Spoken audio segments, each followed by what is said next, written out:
Halo, selamat pagi saudara-saudara di mana saja berada. Saat ini saya sedang beristirahat di sebuah SPBU yang ada di Jalan Yosudarso, Palangkaraya. Seperti biasa saya naik sepeda berolahraga kira-kira 35 menit. Kemudian istirahatnya beberapa kali 5 menit sehingga saya keluar rumah sekitar 1 jam. Jadi bersepeda, beristirahat sambil berjemur. Nah, saudara-saudara yang kekasih, sambil beristirahat saya ingin berbagi kabar baik untuk saudara-saudara semua di mana saja berada.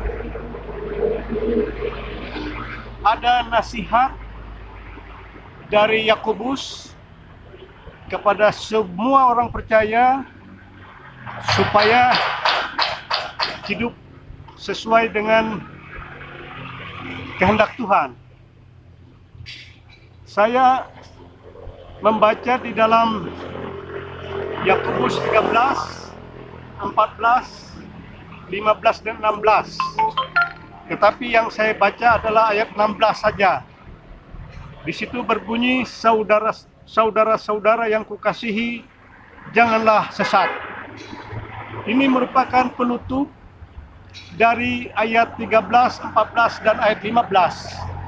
Karena di dalam ayat 13, 14, dan 15, Yakobus menasihati supaya orang yang dicobai tidak mengatakan pencobaan itu datang dari Allah. Dia mengatakan dalam ayat 13 itu, sebab Allah tidak dapat dicobai oleh yang jahat, dan ia sendiri tidak mencobai siapapun juga.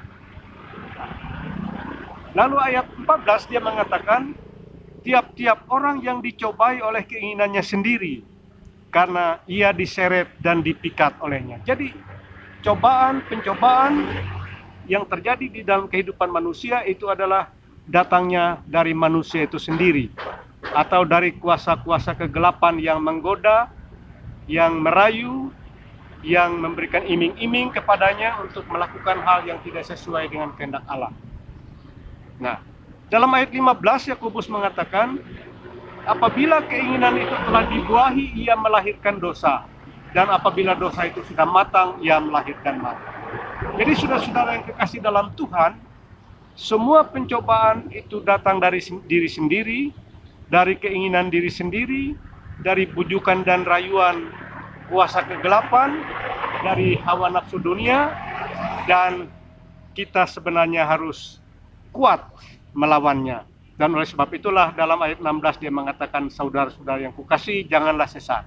Artinya kita tetap lurus, berjalan sesuai dengan kehendak Tuhan, tidak melakukan perbuatan-perbuatan dosa yang membawa kita kepada maut, tetapi tetap berjalan di jalan Tuhan. Kita tidak sesat. Itulah kekuatan yang kita miliki apabila kita setia di dalam Tuhan dan berjalan di jalan Tuhan. Kalau kita mengingat Yohanes 14 ayat 6, jalan yang lurus, yang benar, yang membawa kepada kehidupan, tidak lain adalah Yesus sendiri.